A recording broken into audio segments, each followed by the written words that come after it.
Sorry, that last video was a little long, but just one other thing about this. The reason that I underlined droppings, gross as that is, I know Max is not going to understand what that is. So, and he is a little boy. So I think he would find it hysterical if you told him, like, they're talking about worm poop, essentially.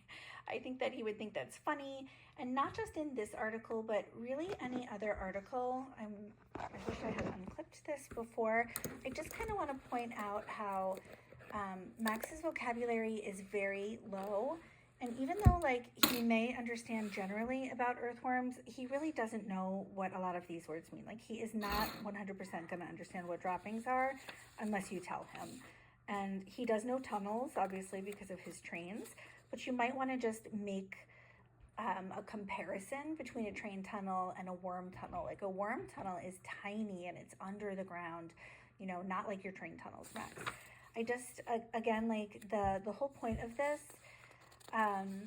is to just increase his knowledge and give him opportunities. Oh my God, there's a lot of pages here. Oh, sorry, there's answer keys.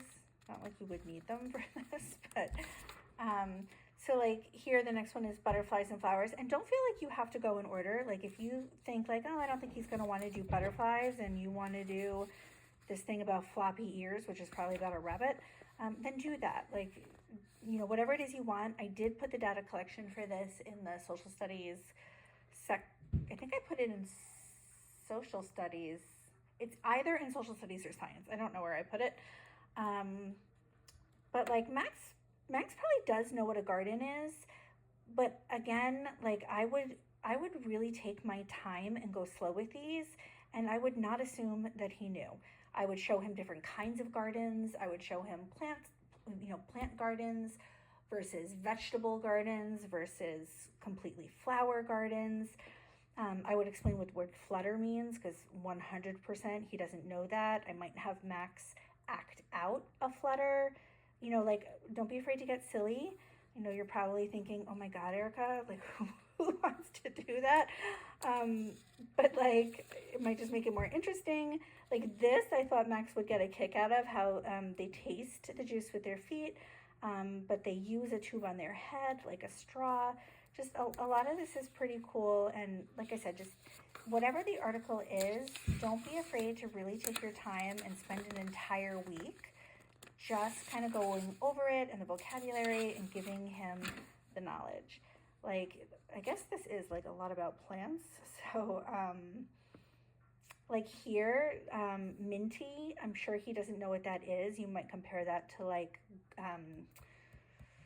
candy canes or gum. And then I think I made some notes, like talk about herbs. You might even, maybe you do 3 sentences and then you're like, you know what, let's be done and let's go to the grocery store and just make a whole thing out of herbs and how there's parsley and oregano and they're plants, but we eat them and we put them in our food. And that opens up a whole discussion about how, you know, like even mint, like we don't sit down and eat a whole plate of it. We use it as an ingredient in our food to make our food taste good. And there's just a lot I think that you can do with these ReadWork articles. And I did write this on the data sheet, I would not move forward until he's really getting all of the comprehension questions. Okay, that's the last one for that.